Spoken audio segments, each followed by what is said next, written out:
What was the Provisional Government during the Russian Revolution?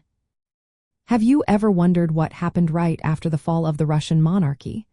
The Provisional Government played a key role during this transformative time. Established on March 15, 1917, it came into existence following the abdication of Tsar Nicholas II. This temporary government was formed by the Russian Duma, which is the parliament of Russia, to replace the autocratic rule of the Romanov dynasty. Initially, Prince Georgy Lvov led the Provisional Government, but in July 1917, Alexander Kerensky took over. The main goal of this government was to guide Russia toward a democratic system. They aimed to implement liberal reforms, such as abolishing the death penalty, granting freedom of the press, and allowing the formation of political parties. However, the Provisional Government faced numerous challenges. It struggled with political factionalism, meaning various groups within the government had conflicting interests.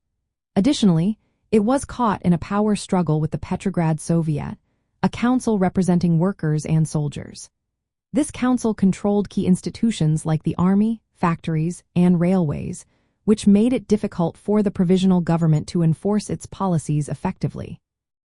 One of the major issues was the ongoing participation in World War I. The Provisional Government's decision to continue fighting in the war angered many citizens who were suffering from economic hardships and food shortages.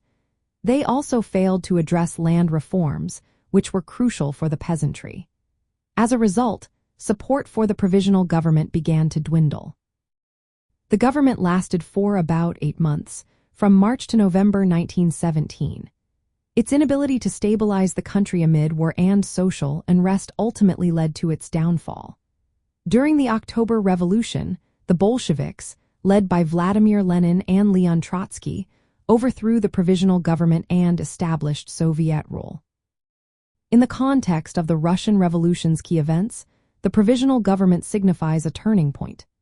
It marked the end of centuries of autocratic monarchy and the attempt to transition Russia toward democracy. However, its failure to address pressing issues directly contributed to the rise of the Bolsheviks and the establishment of the Soviet Union, which had lasting effects on global history throughout the 20th century.